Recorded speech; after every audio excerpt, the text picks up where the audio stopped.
we are back on Kababayan Today. We're taking your calls from Aquino and Loew. Please give us a call at 1-800-553-5724. And also for our friends in Hawaii who have immigration questions, we'll get to that in our next show, sa March 3rd po yan, which is the first Tuesday in March. You can email us at kababayan@la18.tv. We have Lena on the phone with us. Lena.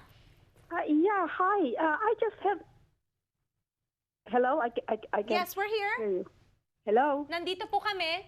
Yeah, okay. I just have a quick question regarding my daughter took the oath for citizenship when she was a teenager. Okay. And now she lost that paper, you know, the one that they give when you get to be a citizen. Okay. And we've been to the immigration, we've been to Social Security, DMV, all over, and they cannot confirm that she has been a citizen.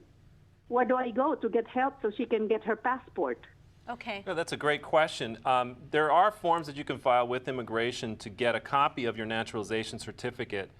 If you're having trouble doing that, the next step I would suggest is doing a Freedom of Information Act request and getting the file and seeing what's actually in the file. Although whatever you find in the file you can't use as evidence because it's not certified, but you could take that back to immigration then and say, she was naturalized, please issue another certificate, so then you can get a passport.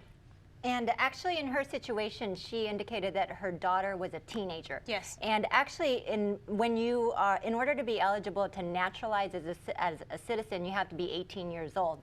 So I'm thinking perhaps that her daughter automatically acquired citizenship instead of became a naturalized citizen. And so maybe they had previously obtained a passport and maybe never obtained a certificate of citizenship, which is what you're issued when you derive it. And so maybe that's why there's no record even with the USCIS. Okay, all right. We have a call. Si Joey is on the line with us. Joey, ano po yung tanong ninyo? Good afternoon, Giselle. Hello. Good afternoon. Okay, this is my question. What is the chances of being approved if you apply for humanitarian reinstatement with complete required supporting documents submitted, and how long the waiting period?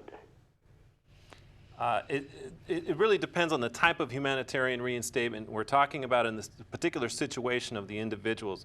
In the typical humanitarian reinstatement where the beneficiary is outside of the United States, there's really not a set time frame or way to know exactly how long that's going to take, because that's basically done at the discretion of USCIS. So they take in these humanitarian requests. They decide on their own whether or not they're going to actually reinstate it or not. And so that process is a little bit more murky, and you can't really have a time frame. If the person is here and they are applying under a different process, although we're still kind of calling it humanitarian reinstatement, it's a different process, and it's a much smoother process, and you can go forward basically through like a normal adjustment. So once you know the particulars of the situation, and you should talk to an attorney about that, then you can figure out which way is going to be best for you and which way is actually going to work.